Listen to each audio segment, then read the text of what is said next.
Cuma gara-gara potongan video 10 detik di sosial media, lagi-lagi kita berantem di kolom komentar. Sadar nggak sih, kita lagi diadu domba sama algoritma.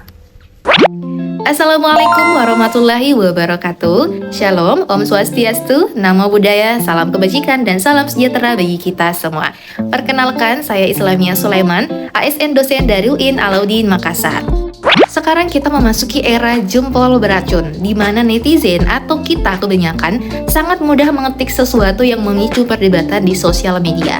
Kita mudah sekali mengomentari pendapat orang lain, kita mudah sekali mengata-ngatai orang lain, menjelek-jelekan orang lain, atau menyebarkan berita bohong, berita fitnah di sosial media dengan sangat mudah dengan hanya satu jempol aja. Sih komen sejahat itu gitu loh, kayak aku juga manusia loh, aku juga sama seperti kalian. Ya bedanya ya cuma di mata doang gitu kan. Dan lebih mirisnya lagi, kayak komenan itu kebanyakan perempuan. Ya ada sih laki-laki juga, tapi ya. Mengapa ini bisa terjadi? Seringkali karena kita kehilangan kendali dan melupakan esensi terdalam dari keyakinan kita, yaitu kemanusiaan. Saat kita menghina orang lain, kita justru sedang merendahkan nilai kemanusiaan itu sendiri. Padahal tujuan utama beragama adalah untuk menghadirkan kemaslahatan umum, menciptakan kedamaian dan kebaikan bagi semua orang, baik di dunia nyata maupun di dunia maya. Lalu bagaimana kita harus bersikap? Kita perlu menanamkan sikap adil dalam berpikir. Artinya, kita tidak boleh menghakimi suatu kelompok atau suatu individu secara sepihak hanya karena perbedaan fisik, pandangan, dan sebagainya. Kita juga harus berimbang dalam menerima informasi, selalu melakukan klarifikasi atau tabayun, dan tidak berat sebelah sebelum menyebarkan berita yang belum tentu benar. Saring sebelum sharing.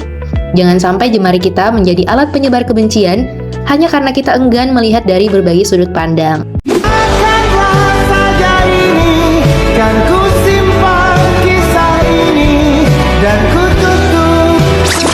Bagi sebagian orang, komentar kebencian mungkin hanya dianggap sebagai ketikan iseng atau kritik biasa. Namun bagi korbannya, efeknya bisa sangat menghancurkan. Secara psikologis, korban cyberbullying dan hate comment berbasis SARA seringkali mengalami kecemasan akut, stres hingga depresi berat karena identitas dan keyakinannya diserang secara terbuka. Mereka kehilangan rasa aman, mereka terisolasi secara sosial, bahkan dalam kasus yang ekstrim, tekanan mental ini bisa memicu keinginan untuk menyakiti diri sendiri. Tidak hanya itu, dampak sosialnya pun mengerikan. Di ruang publik, caci maki digital ini menciptakan polarisasi ekstrim, rasa saling curiga antar kelompok, dan merusak kohesi sosial yang sudah kita rawat selama puluhan tahun. Bukan hanya aturan agama, ruang digital kita juga dipayungi oleh hukum negara. Sebagai warga negara yang baik, kita wajib taat konstitusi. Menggunakan media sosial dengan bijak dan tanpa kebencian adalah bentuk nyata kepatuhan kita pada hukum yang berlaku, termasuk Undang-Undang ITE. Langkah ini juga menjadi perwujudan dari komitmen kebangsaan kita. Kita sepakat bahwa Indonesia adalah rumah bersama yang dibangun di atas fondasi keberagamaan. Merusak persatuan di ruang digital sama saja dengan meretakkan rumah kita sendiri. Oleh karena itu, mari kita tebarkan toleransi. Toleransi di ruang digital berarti menghargai hak orang lain untuk mengekspresikan dirinya dan keyakinannya tanpa takut dirundung. Kita juga harus mengedepankan sikap anti kekerasan, baik kekerasan fisik maupun kekerasan verbal berupa makian di kolom komentar. Satu hal lagi yang tak kalah penting adalah memberikan penghormatan kepada tradisi dan budaya lokal yang melingkupi ekspresi keagamaan di sekitar kita. Inilah prinsip-prinsip dari moderasi beragama.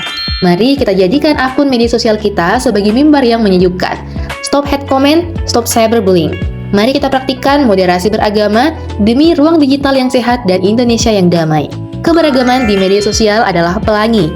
Ia akan terlihat indah jika kita saling menghargai, bukan saling menghakimi. Sekian dari saya, sampai jumpa lagi di video selanjutnya.